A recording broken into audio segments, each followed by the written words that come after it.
मित्रों, नमस्कार। जनमत हरियाणा में आपका स्वागत है। मैं हूं कमलकांत। साथियों, आज हरियाणा में एक बड़ी घटना हुई है और घटना आप तक पहुंची होगी। बृजेंद्र सिंह जो हैं, जो हिसार से बीजेपी के सांसद थे, उन्होंने अपना इस्तीफा दे दिया है पार्टी की प्राइमरी मेंबरशिप से और वो कांग्रेस में शामिल भी हो गए हैं। और इस तरह के कयास भी चल रहे हैं कि उनको कांग्रेस से टिकट मिल सकता है। कहाँ से मिल सकता है, इसका विश्लेषण मैंने अपनी दूसरी खबर में किया है, आप उसे देख सकते हैं। जिस मुद्दे पर हम चर्चा करेंगे वो ये है कि क्या बृजेंद्र सिंह के जाने से बीजेपी को कोई फर्क पड़ेगा, इस पर हम चर्चा करते हैं। बृजेंद्र सिंह जो हैं वो चौधरी बीरेंद्र सिंह के पुत्र हैं। चौधरी बीरेंद्र सिंह पहले कांग्रेस में होते थे और सीएम के दावेदार होते थे। हालांकि वो कभी सीएम बन नहीं पाए, लेकिन वो सीएम के दावेदार ज़रूर थे और भूपेंद्र सिंह हुड्डा को चुनौती दिया करते थे। लेकिन एक बार उन्हें पार्टी में कैबिनेट मिनिस्टर बनाने के लिए कह दिया गया कि आपको कैबिनेट मिनिस्टर बनाया जा रहा है मनमोहन सिंह की सरकार में। लेकिन बाद में उसे नकार दिया गया। इससे बीरेंद्र सिंह खासे नाराज़ हो गए और पार्टी छोड़कर बीजेपी में शामिल हो गए। बीजेपी को भी उस समय जाट नेताओं की ज़रूरत थी हरियाणा में अपना बेस बनाने के लिए, तो उन्होंने भी उसको सहर्ष स्वीकार कर लिया। बीरेंद्र सिंह को काफ़ी सम्मान दिया गया, उनकी पत्नी को भी टिकट दिया गया, उनके बेटे को भी एमपी का चुनाव लड़ाया गया और वो हिसार से एमपी बन भी गए। अच्छे मार्जिन से वो पिछली बार हिसार से एमपी बने थे। 6 लाख उन्हें वोटर हासिल हुए थे और दूसरे नंबर पर दुष्यंत चौटाला थे, जिन्हें 2,85,000 के करीब वोट मिले थे। तो साथियों, इस बार बीजेपी बृजेंद्र सिंह को टिकट देने के मूड में नहीं थी। ये बात बहुत क्लियर थी बृजेंद्र सिंह को, इसलिए वो बीजेपी को छोड़ गए और कांग्रेस में चले गए। अब कांग्रेस में वो कहाँ से टिकट लड़ते हैं वो देखने की बात है, लेकिन सोनीपत का नाम उनका चल रहा है। सोनीपत से उनको लड़ाया जा सकता है। अब मोटे तौर पर बात जो समझने की है वो ये है कि क्या उनके इस घटनाक्रम का कोई असर लोकसभा, हिसार लोकसभा पर पड़ेगा। क्या बीजेपी की वहाँ बृजेंद्र सिंह के छोड़ने के बाद या बीरेंद्र सिंह के परिवार के अलग होने के बाद क्या बीजेपी वो ये सीट वहाँ पर हार सकती है? साथियों, मुझे लगता नहीं है, क्योंकि इस पूरे घटनाक्रम के दौरान, इस पूरे 5 साल के दौरान जब बृजेंद्र सिंह वहाँ पर एमपी थे, वो अपना कोई वोट नहीं बना पाए और वो बीजेपी के वोटर के सहारे ही थे। जिसने बीजेपी को वोट देना है वो बृजेंद्र सिंह खड़े होंगे, उनको भी देगी।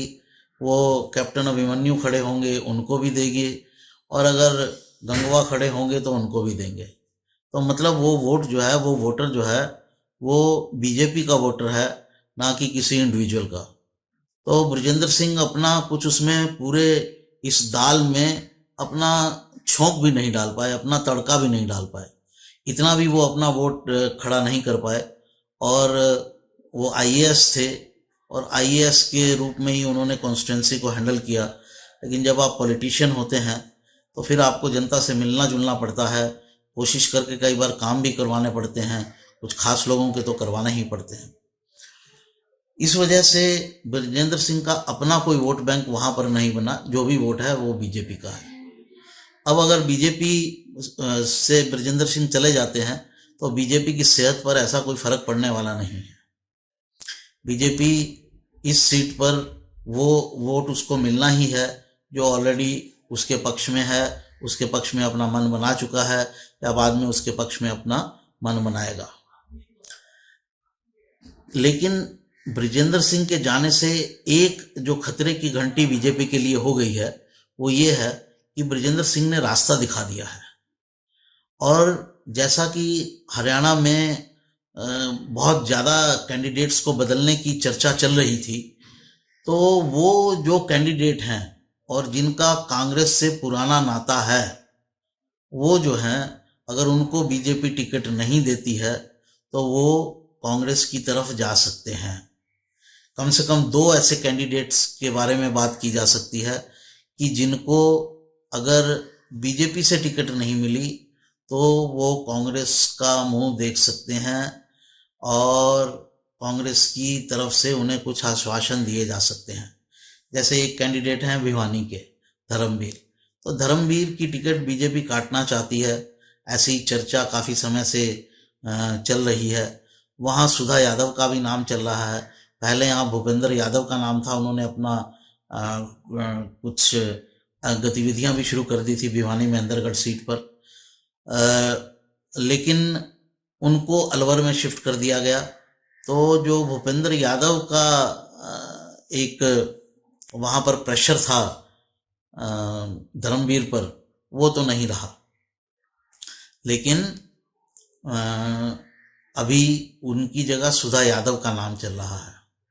तो हालांकि मुझे इस चीज़ की जो संभावना है वो काफ़ी कम लगती है, लेकिन धर्मवीर पार्टी के गुड बुक्स में नहीं है, लीडरशिप के साथ घुले मिले नहीं हैं, ये बात तो तय है। और पिछली बार भी कोशिश हुई थी 2019 में उनको हटाने की, लेकिन उन्हें हटाया नहीं जा सका था। तो जिस तरह से ब्रजेंद्र सिंह ने कांग्रेस का दामन थाम लिया, उसी तरह से धर्मवीर भी पुराने कांग्रेसी हैं और उनको अगर टिकट नहीं मिलता है तो वो मुख देख सकते हैं कांग्रेस का। तो अगर धर्मवीर को टिकट नहीं मिला तो वो भी कांग्रेस का मुख देख सकते हैं, ऐसा आकलन किया जा रहा है।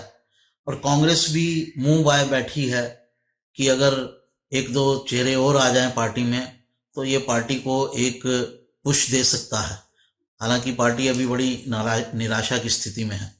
धर्मवीर के साथ दिक्कत ये है कि वहाँ एक और मजबूत परिवार है किरण चौधरी का, उनकी बेटी श्रुति चौधरी के चुनाव लड़ने की उम्मीद है। तो श्रुति चौधरी और धर्मवीर दोनों ही टक्कर के नेता हो जाएंगे। तो कांग्रेस धर्मवीर को टिकट देगी या नहीं देगी? धर्मवीर तो पार्टी छोड़कर गए हुए हैं, एक बार फिर वापिस आ रहे हैं, जबकि किरण चौधरी का परिवार हमेशा से ही किरण चौधरी पर्टिकुलरली, बंसीलाल जी तो बाहर चले गए थे, लेकिन किरण चौधरी हमेशा से ही कांग्रेस में रही हैं। तो उनके लिए ये दिक्कत हो सकती है। एक दूसरे खिलाड़ी जो दिक्कत क्रिएट कर सकते हैं वो है अरविंद शर्मा। अगर अरविंद शर्मा को रोहतक से टिकट नहीं दिया गया या तो वो भी कांग्रेस का रुख कर सकते हैं, और करनाल से कांग्रेस को एक उम्मीदवार की ज़रूरत भी है और वहाँ अरविंद शर्मा जो हैं वो ठीक बैठेंगे। तो ब्रजेंद्र सिंह के जाने से कोई विशेष फर्क हिसार कॉन्स्टिट्यूंसी पर नहीं पड़ा, लेकिन एक रास्ता उन्होंने दे दिया है, एक रास्ता उन्होंने दिखा दिया है कि अगर मैंने जैसे निकलकर दूसरी सीट पकड़ ली कांग्रेस में, तो आप लोग भी आ सकते हैं, आप लोगों का भी हिसाब किताब किया जा सकता है। ये बीजेपी के लिए एक खतरा है।